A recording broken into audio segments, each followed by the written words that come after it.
Ladies and gentlemen, please welcome Professor Key.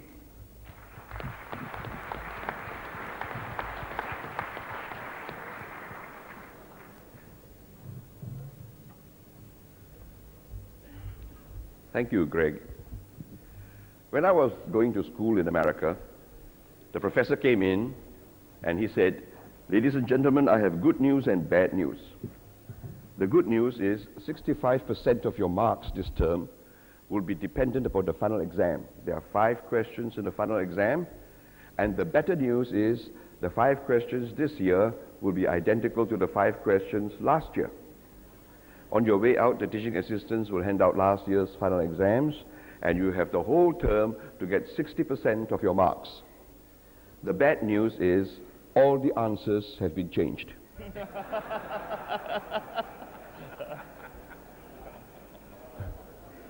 Now, when we go back to work, we find that all our answers have been changed.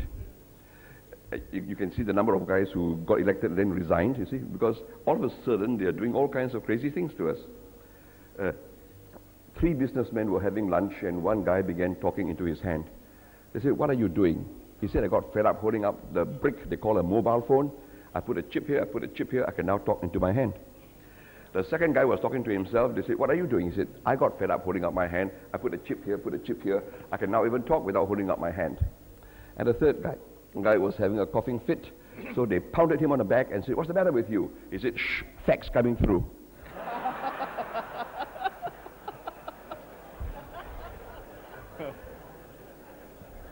If you live in a world that moves so fast, it is in fast forward, it is a truncated, discontinuous change. What must you do? America has computers, Asia has computers, Europe has computers, the whole world is selling the same stuff. What must you do to have sustainable, competitive advantage? The answer is you must learn to have a mind shift. You must learn to see what everybody sees, but think like nobody thinks all the time. Put a twist to it. If you don't believe me, watch your movies. The movies which make money are the crazy movies. Godzilla, you know. The commercials that make money, like McDonald's commercials, British Petroleum, a man comes out of a bucket, they are all crazy and they have a twist to it. So you must start learning to do that. How do you do that? Well, a teacher put a word on the blackboard, and the word was Timbuktu, and she asked the kids to write a poem. Now, the kid who was a normal pedestrian kid wrote, "I wandered in a foreign land, my feet were burnt by desert sand, a caravan was passing through, destination Timbuktu." He's like all of us, okay?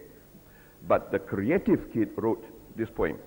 He said, "Tim and I were walking when we spied 3 maidens in a tent. They being 3 and we being 2, I bucked 1 and Timbuktu."